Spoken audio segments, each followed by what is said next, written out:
I try to keep everybody calm, try to crack a few jokes here and there to keep things moving and everybody having a good time. If the kids are in the lunchroom in the cafeteria, I might walk up and say, how's everything tasting? I make small talk, banter. I could be the annoying older brother. I could ask them to rate my outfit and what do I look like today. I'm constantly trying to communicate with as many kids as I can just to get to know them so that there's a familiar face and someone who actively pursues the ability to show care for them.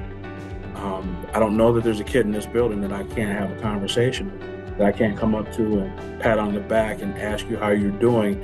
And unless, well, even with our students who speak different languages and who are still English language learners, just having a friendly fist bump with them, our special needs students, being able to laugh and talk with them, give them hugs, interact with them, it's so important. Welcome to Purposeful Empathy, a show that's dedicated to amplifying the voices of people from across the globe who understand that the world needs more empathy and are doing something about it. This season is devoted to the power of empathy in education.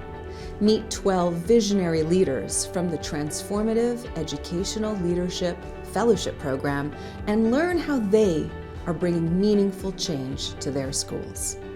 You won't want to miss a single episode, so hit the subscribe button now. Thanks for watching. Enjoy the show. So welcome to a new episode of Purposeful Empathy. Today I'm joined by Marquin Parks, an academic engagement and social emotional learning officer and facilitator, a former intervention specialist and teacher, and a passionate champion for student success. He's also published author of the Wrinkles, Wallace series of children's novels, a consultant for the National Writing Project, and a sought-after public speaker. Beyond the classroom and the stage, Marquin enjoys writing books and creating positive breathing journeys, PBJs, for steady mindfulness, helping others find balance and focus through intentional breath work. And I can promise I'll ask about that. This season, I'm exploring the power of empathy in education, and I've invited Marquin to be a guest because that's precisely what he practices and exemplifies. Welcome to the show, Marquin. Thank you, Anita. Thank you for having me. It's great to have you, and I know you've just spent the whole day at school, and here you are still ready to share some more. So thank you for your dedication and commitment. My pleasure. Oh yeah, and the question I ask straight out of the gates is, that was an impressive bio. You've got a lot of stuff to talk about, and I want to unpack it all. But I think there might be some interesting backstory things that we should learn about as like listeners and viewers to color some of why you're doing the work that you're doing. So I don't know. Do you have any stories you want to share? I knew I wanted to be a teacher when I was 10 years old.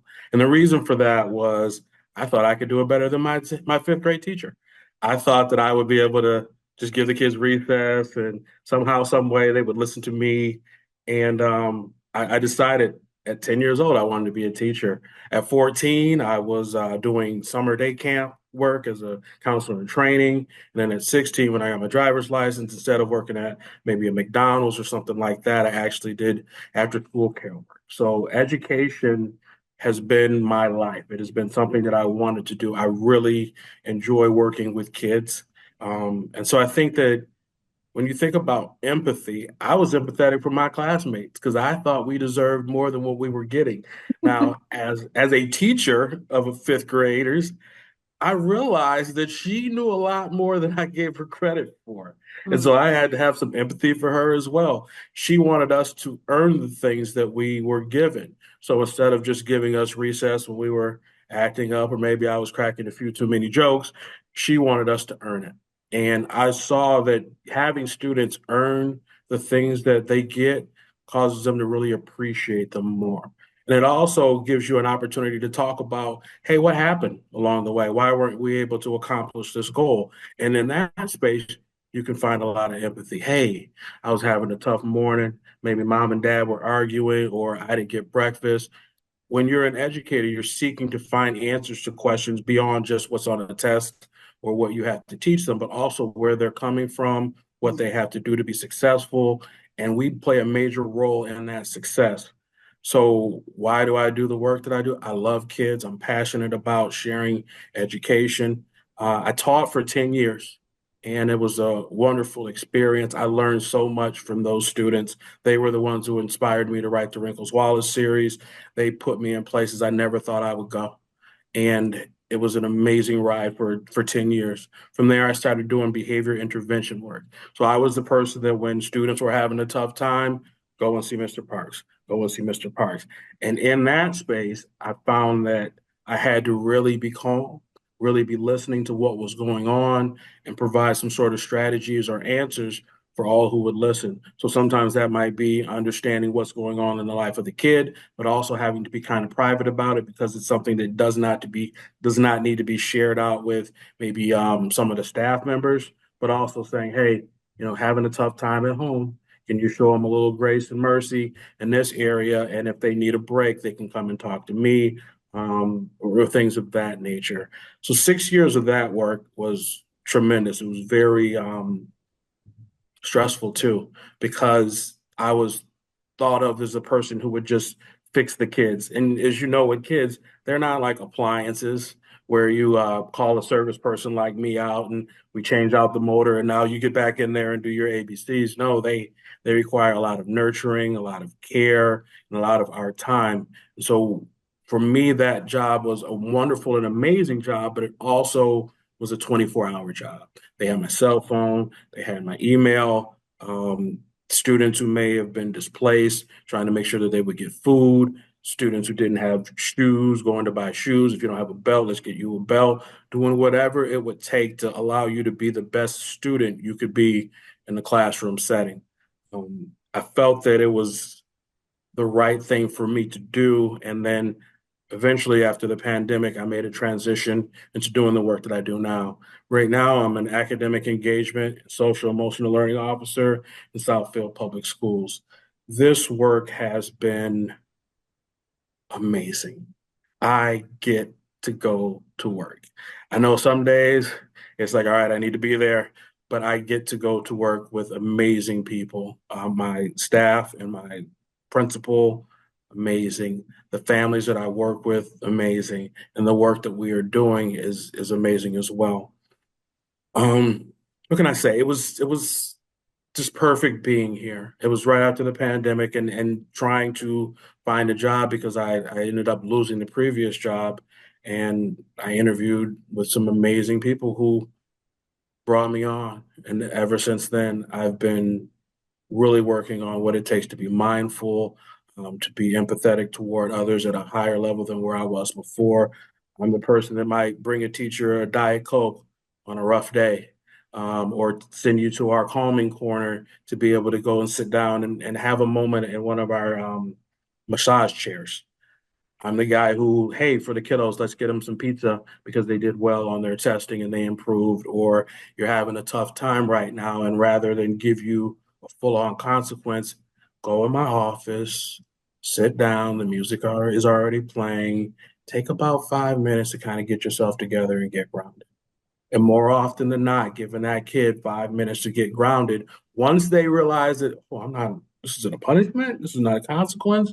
This is just me giving you a moment to get yourself together before anything else happens. Mhm. You get kids starting to say, hey, can I go to your office for a minute? And I know they're not in there playing around or anything. It's quiet, it's tranquil, it's peaceful, it has some aromatherapy scent going on, and they really appreciate it. So that's where I'm at with it. Like, this is why I do the work. The kids, I enjoy them. The parents, we really get along well. I'm outside every morning, opening up doors, shaking hands, kissing babies, listening to the music, dancing with my coworkers. We have a really good time. And so it makes it fun and interesting to come to work because every day is different. I get to deal with the same superstars, but every single day something might come up. And we may have to go back and repeat something. I thought we talked about this yesterday. All right, let's go over it again and make sure that we have it right this time. So it is the place that I enjoy being.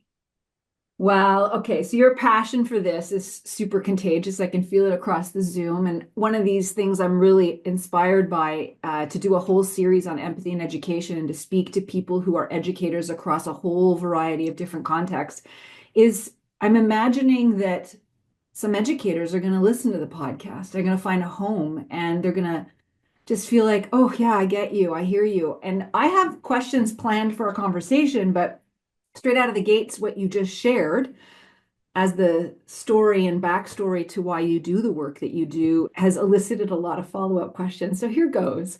I'm going to unpack it across three domains because you've actually talked about three roles. And as you were talking, I have questions.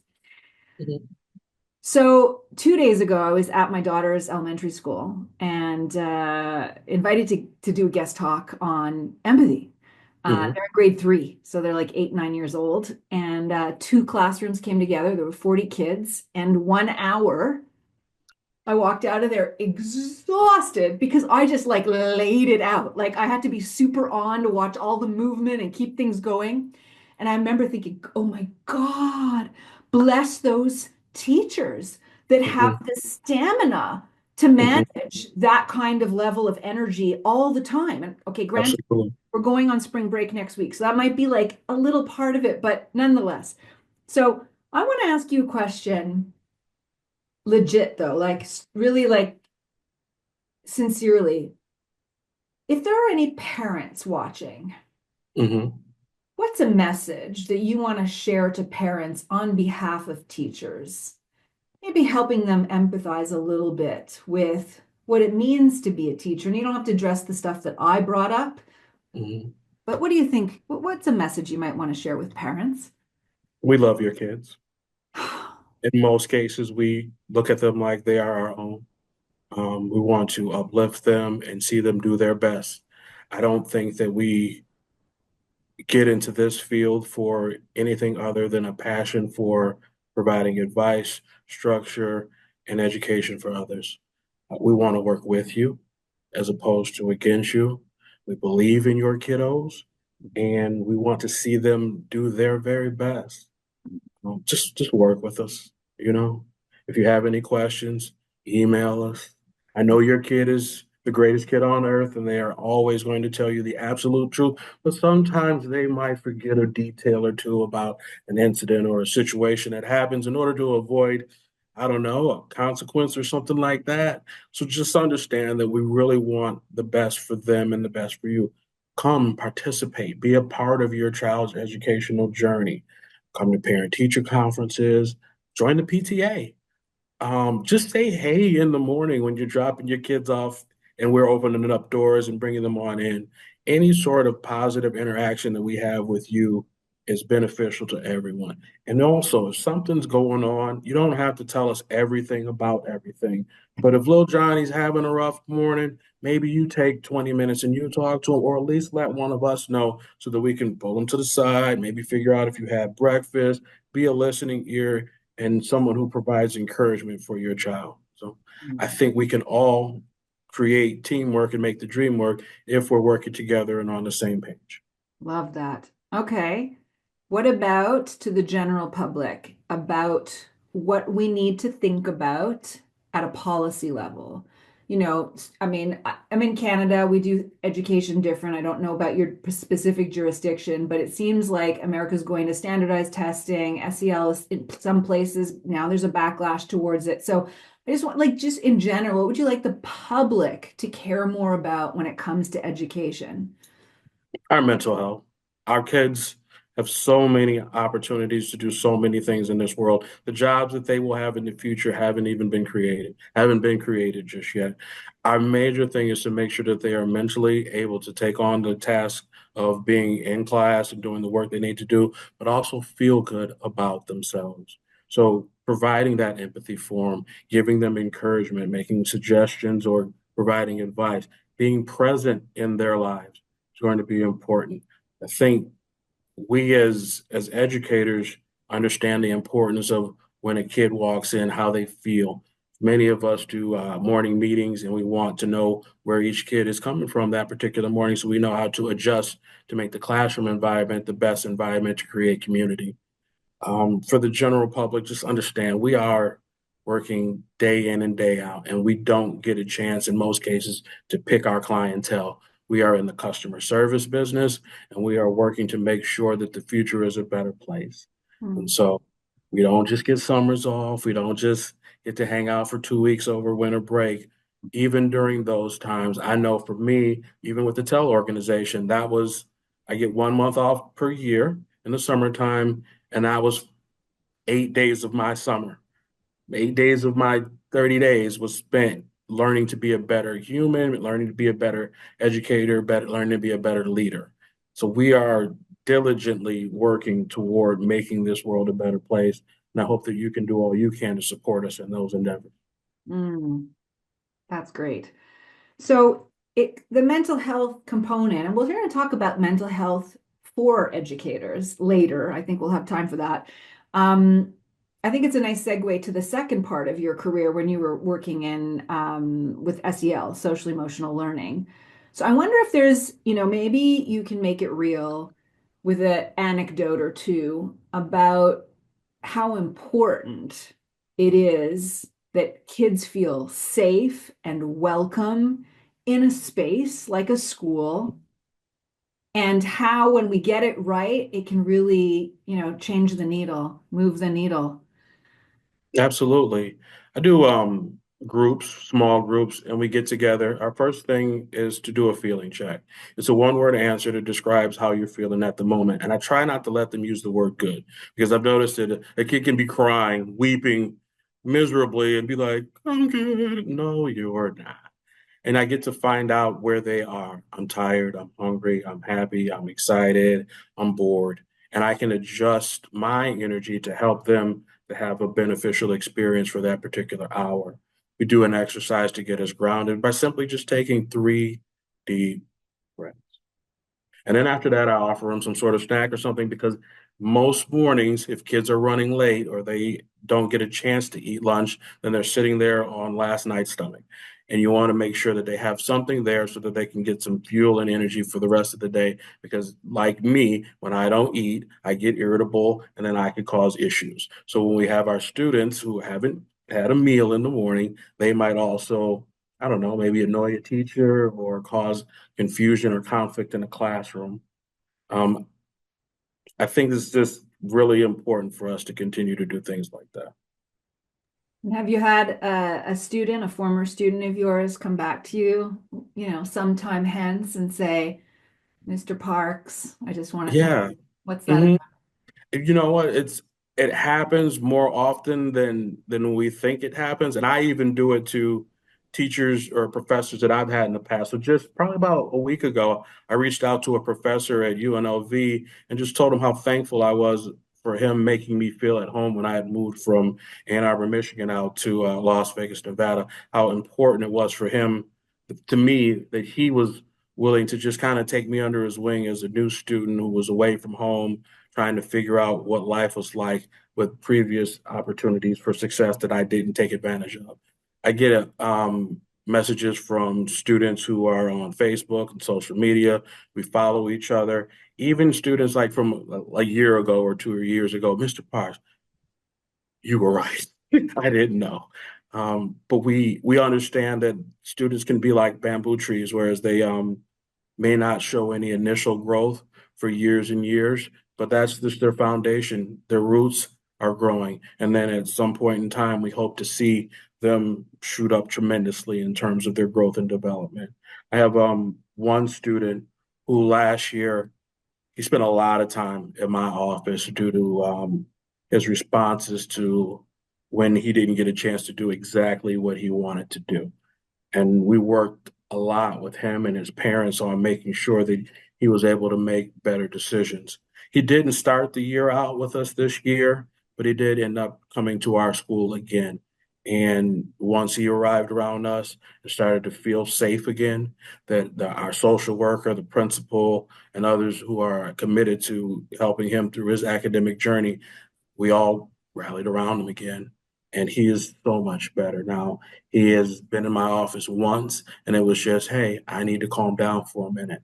We listened to 417 hertz chanting to help him eliminate the negative blocks. You put the music on. It's not even music, it's just, but it works for him. And so it's important to find out what our kids need maybe have some tools in our tool belt that we can give them to see how they appreciate them, but also be creative with what we want to try next. Because sometimes it's spur of the moment.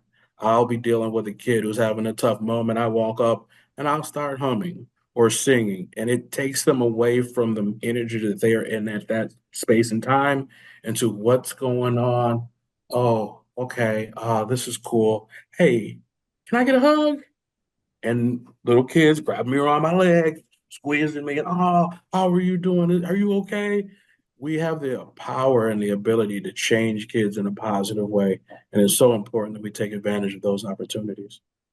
So if you could channel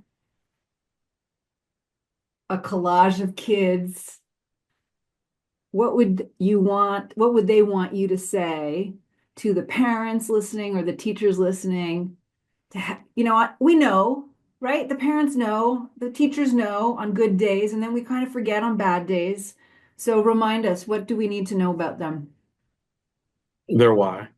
Why do they do the things that they do?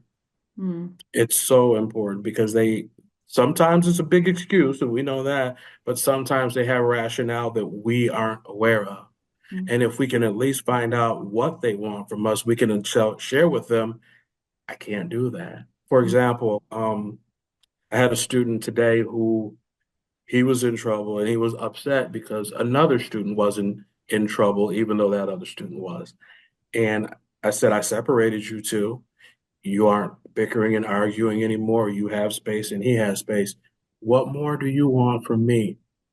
He said, I want you to tell his parents so that he can get all of his toys and electronics taken away from him. Young man, I don't have that power. I don't. I can't tell your parents to stop, to punish, to not punish, or anything like that. It's all based on behavior choices that you make and how we report it to the parents, and then their response to that. And so it's really important. Like I could not do what he wanted me to do, and he thought it was in my purview. He just knew that I could make sure that that other student was punished to the nth of punishment, and I couldn't. And once he was able to understand that, we had a better understanding. Then I also said, hey, the way you want him to be punished when you get in trouble, is that the type of punishment that you? Oh, no.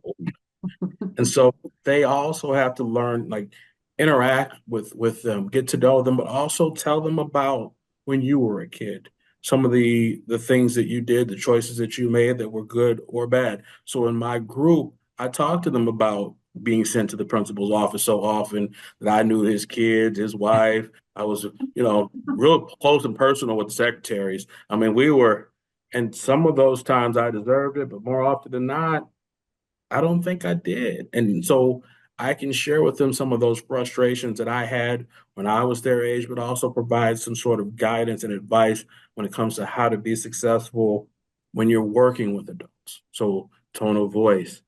If you're in trouble, are you escalating the situation so that there becomes some insubordination at that point?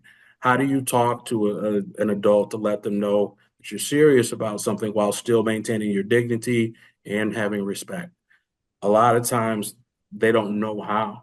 So, hey, I'm going to give you a couple minutes to relax, get your story together, and then let's come back to you being able to talk about what went on and we can start to get the problem solved from there. Hmm. So, I'm hearing, definitely us, but definitely us making sure that we are present in their lives and there's an exchange of communication. hmm I pick up on the need for slowing down a little bit and meeting some baseline needs, maybe some food needs, but also maybe some, you know, emotional need, like you said, a hug, Right. I or agree. yeah, or just maybe relaxing their nervous system down a little bit, right? Hmm. To get Absolutely. self-regulation going. Yeah, that sounds really important. I Okay, so now we're moving into the third and current role that you have, which is about engagement. You're very excited about it. Your face all lit up when you were talking about it. But what do you really do? Like tell me what you do and tell me how others could bring a role like that into their school, into their family, into their neighborhood. So What do? I get to be myself in a space where it is welcomed. There aren't as many males in education, and there aren't as many Black males in education as well. I think I'm one of 1%. No more than 2% of all educators in America are Black males. So it's a different sort of perspective. My educational background and the things that I went through as a kid permeate through some of the things that I do now. It's it's a unique opportunity for me. What do? I try to keep everybody calm, try to crack a few jokes here and there to keep things moving and everybody having a good time. If the kids are in the lunchroom in the cafeteria, I might walk up and say, "How's everything tasting?" I make small talk, banter. I could be the annoying older brother. I could ask them to rate my outfit and what do I look like today. I'm constantly trying to communicate with as many kids as I can just to get to know them so that there's a familiar face and someone who actively pursues the ability to show care for them. I don't know that there's a kid in this building that I can't have a conversation with, that I can't come up to and pat on the back and ask you how you're doing. And unless, well, even with our students who speak different languages and who are still English language learners, just having a friendly fist bump with them, our special needs students, being able to laugh and talk with them, give them hugs, interact with them, it's so important. With our parents, making a phone call and having positive information, or hey, this happened and it wasn't the greatest thing on earth. We had some conflict, maybe even had some a physical altercation, but here's where they are now after that fact. And here are some tools and strategies that they can use at home or when they have these issues back at school next time. So hey, let's work on our heart breathing. You know about the heart breathing. Let's do our let's do our all of these techniques we can utilize to help them to make a better choice the next time. Um, it's a good morning. How are you? Opening up the door, bringing the kids out, remembering the kids' names because I call the names on the walkie-talkie, and the parents pull up, and we put the kids in the car at the end of the day. And so remembering the car, the kid's name, that face. How are you? When it's raining and horrible outside, I'm out there most of the time without an umbrella. When it's cold and snow, I'm out there. And they respect the fact that through and through, you are consistent on a daily basis, providing us the best service that you can for their students. With staff members, hey, I got these kids for about 5 minutes. Go to the calming corner. Hey, here's the chips that you like. At one point in time, I had a list that was the Christmas list, where our Secret Santa list, and I had everything that each person liked in terms of favorite beverage, favorite candy, so on and so forth. And I would do about 4 or 5 of them a week, just bring them that item and place it on their desk. And you'd be surprised at how much just a small trinket of something that you really like motivates and revolutionizes what's going on in that person's space at that particular point in time. Being empathetic, because I have been a teacher for 10 years, I can say, have you considered this? Mm. What about that? Hey, this is how I did some things in the past. Tell me more about what you're doing. And not always even having to give advice, but admiring the work that they're doing. Wow, this is amazing. To just go and sit down and be a kid. On some days when I'm having a tough time, I just go into a classroom that I know there's going to be a great lesson. And you look at, wow, this is the purpose. This is why I'm here, to make sure that every kid in this building has an opportunity to be in an environment like this, where when I walk in, they're happy to see me and they're showing their work, but I can sit down with any kid who needs help and say, hey, come on over here. No, we're doing perimeter. That's area you have to add. Don't multiply with this one. So it's those types of interactions with our parents, with our teachers, and with our kids that allow me to do the work that I'm doing. And then even on a district level, because we've had a lot of success with mindfulness and empathy like go hand in hand. They are perfect partners.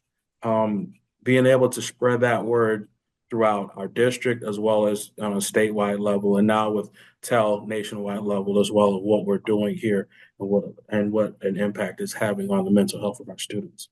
So, Marquin, I'm listening to you, and obviously you're speaking to the converted. I just wonder because I want to come back and talk about the breathing, okay? Because you said that you're into creative or positive breathing journeys, PBJs, okay? I want to come back and talk specifically about that.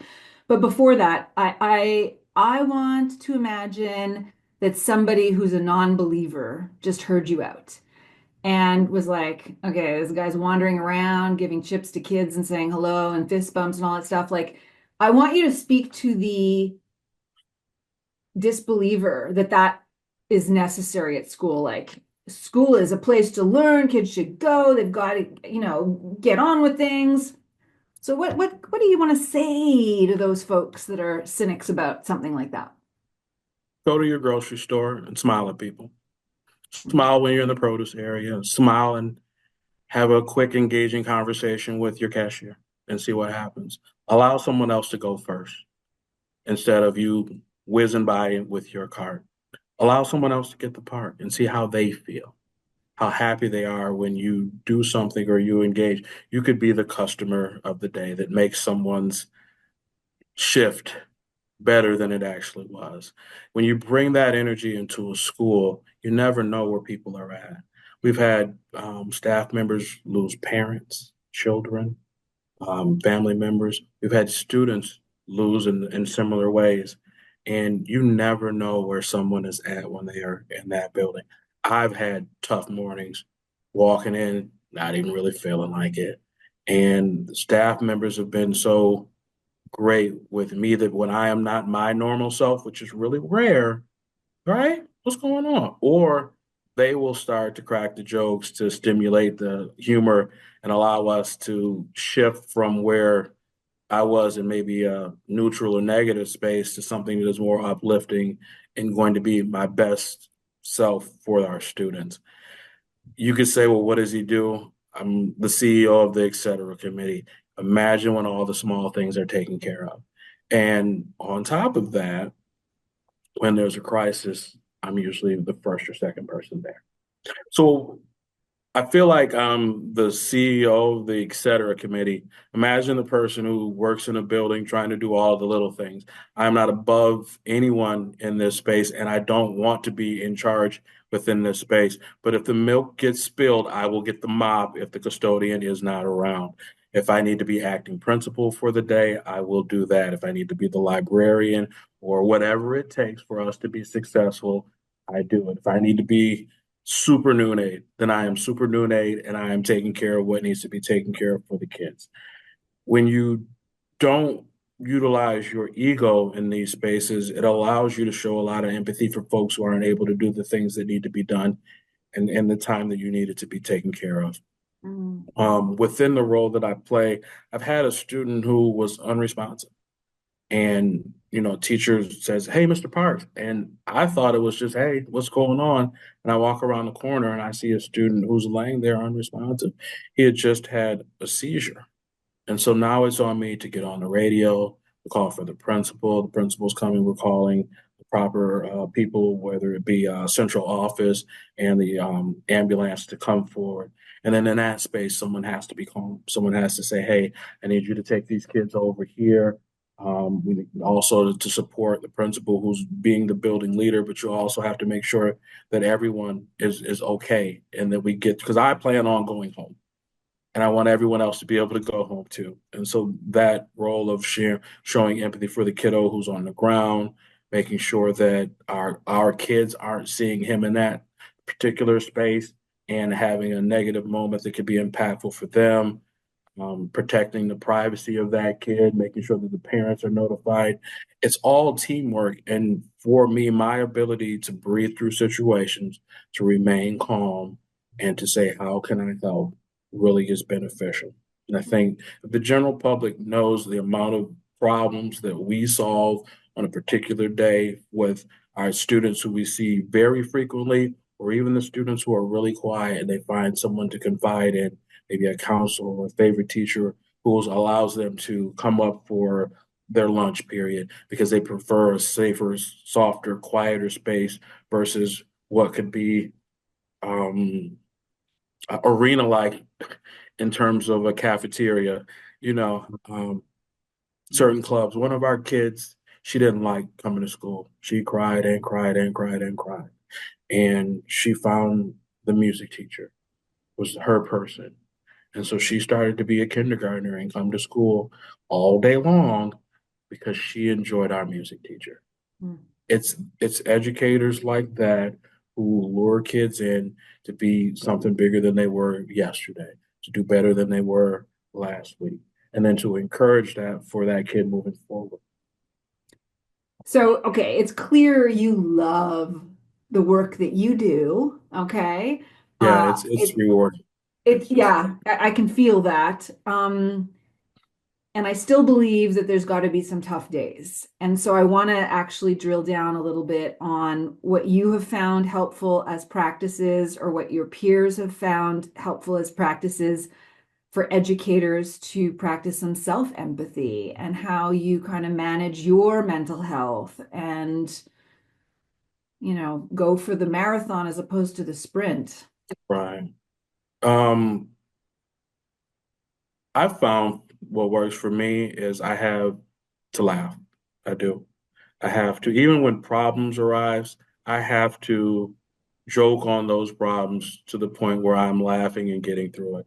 I have a tremendous support crew here at work, principal and building staff, but we just get along. We have a good time.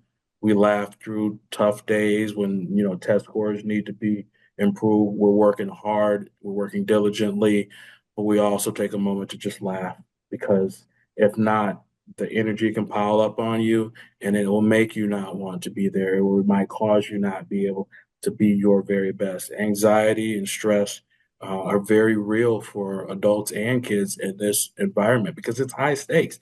The future is at hand each and every day that you are there. What do? I spend time with myself every night thinking about what I need to do, how it went, what my plans are, and how I can be a better person. I might be on Instagram, looking at inspirational quotes, anything that I can kind of put my finger on that gives me a better perspective of what tomorrow might be like and how I can arrive there as the best person that I can be. Like I said, I also my private life have amazing friends who listen. My brother is an educator, and so each morning I talk to him for about 15 minutes about how yesterday went, what our goals are for today my way home rather than listening to the radio. I have a conversation with another friend of mine who is in education. We talk about how the day went, what we need to do to be successful as well. When school is really fun, I get to come home and talk to my wife about what happened, and sometimes it could be like an Abbott elementary story that's going on as well. I think this you end up with some great companions and friends when it comes to working in education because the stories can be so rich and unique that you don't have to make them up. What little Johnny said today, it was really authentic and it caught me by surprise. Well, that gives me a chance to sort of bring this one up. Okay, so this is the Wrinkles Wallace. This is book two. Um, you're the author of this fantastic tale and funny, and maybe there's some nuggets that you pulled from some interactions with kids. Tell me a little bit about the story and what motivated you to write it. I was teaching fourth and fifth grade, and my fellas weren't passionate about reading. I had learned that they need to read for an hour a day. And so, right after their lunch and recess, they would come back into the classroom and read. My fellas would pick a quick book and then have to go to the bathroom, and they might be in there for a long time. And so, um, I decided that I was going to write a book. I had an epiphany up late one night, like I told you a little earlier.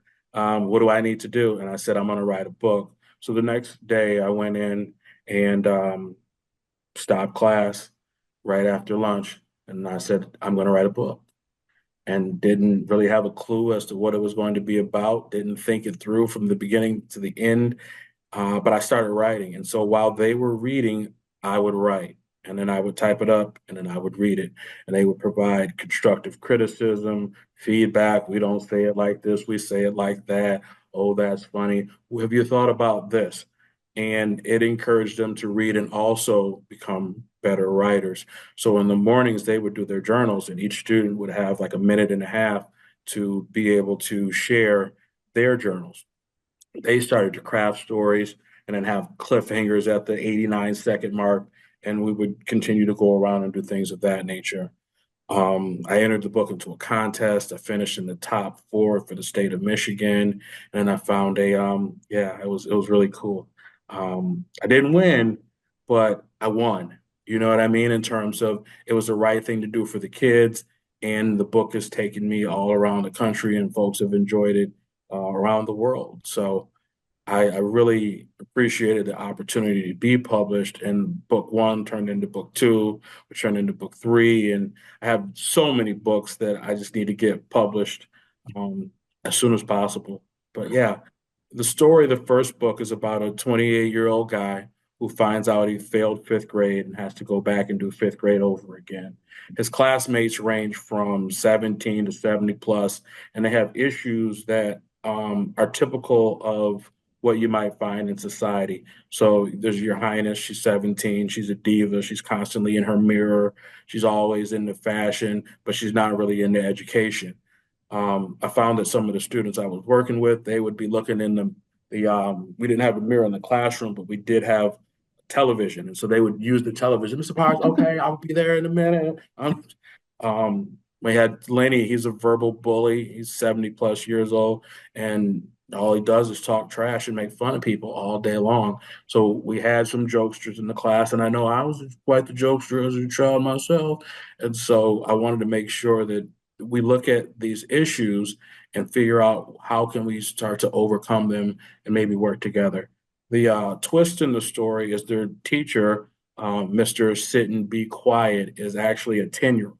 So you have a 10-year-old who would be in fifth grade in a regular world being a teacher of fifth grade, and the students in the classroom, like I said, range from 17 to 70 plus years old.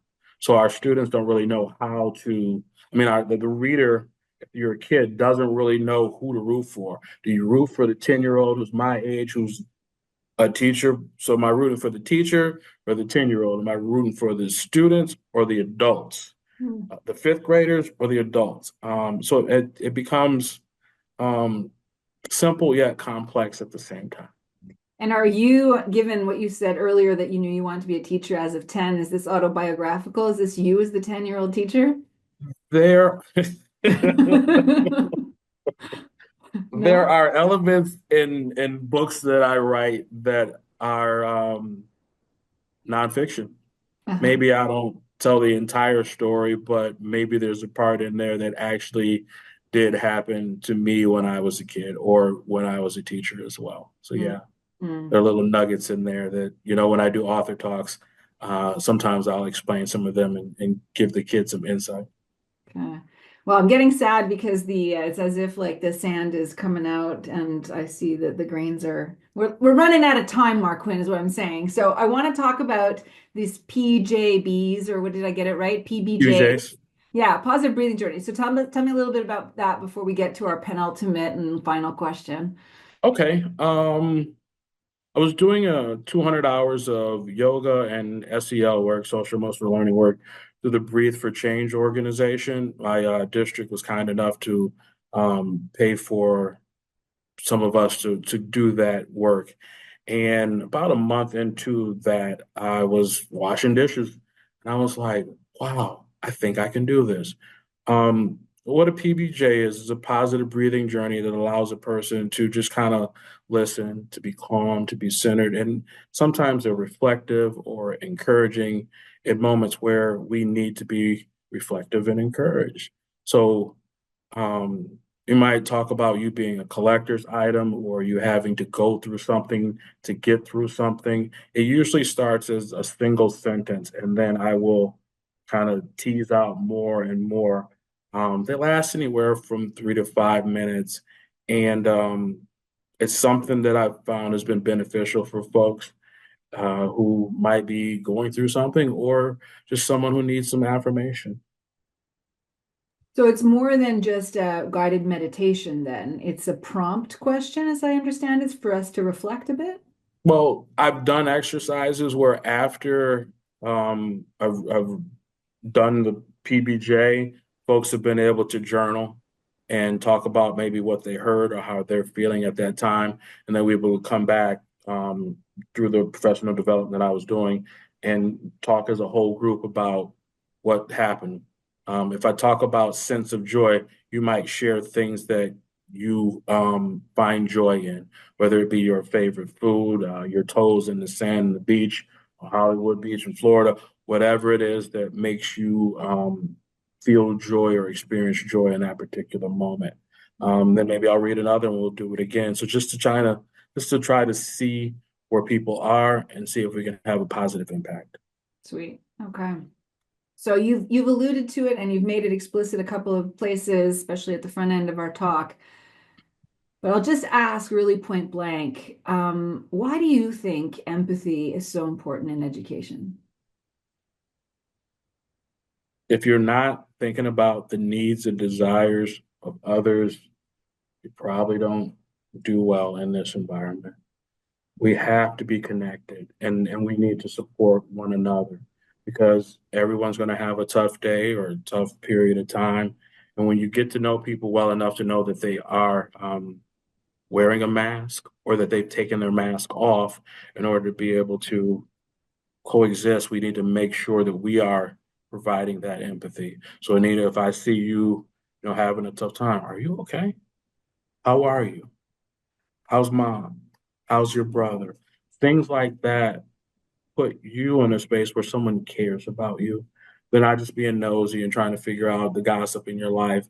But if you need a particular listening ear, that ear is there for you. But it also says that we're noticing that there's a little bit of a change going on with you. You're putting that out there. How do you want us to respond to it as well? Um, it's just so empathy is just so important. I find that the more empathetic I am, the more when I do need that space for empathy to come toward me, people do it as well. And so you want to just encourage Mm. each person to start paying more attention to their surroundings and to doing kind things for other people because that's what it takes for us to get to the next space in my mind.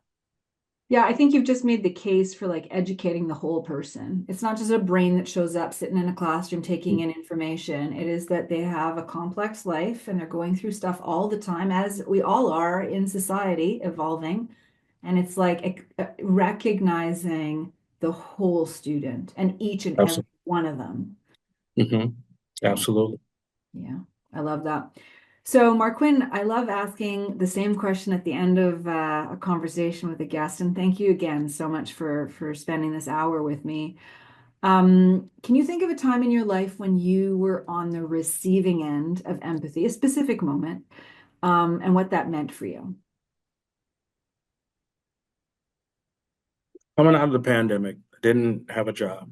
I wasn't that enthusiastic about going back into the classroom. I really enjoyed having access to the entire school community at large by doing roles like this. And I had an interview with Southfield Public Schools, and there were three ladies who were on that Zoom call, and they they saw a me who I was so excited about the opportunity to possibly work with them, um, and I needed employment.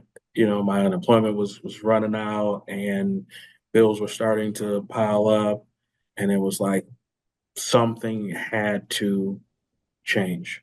And the interview was amazing. They asked great questions, kind of like an interview like this. And I was able to just pour my experiences, my heart, my wisdom out in that space. And they just listened and encouraged. And it felt like I was around um, more like relatives and less like people who can be cold in an interview. I've been a part of some interviews where you feel like you're on a different planet from the people who are there, but they were so supportive in that interview. And then when I did get the position, they just upped it. They were, what do you need? How can we help you? How can we make sure that you're okay, that you're comfortable in this space? How can we empower you to be you in this space so that you can be the best you can for those who are here? And even now, they continue to check on me. They check my vitals, so to speak, to make sure I'm okay and doing what I need to do to be successful. So, um, in this, for the past 3 years, I've been dealing with people who have expressed empathy for me as needed, on a daily basis.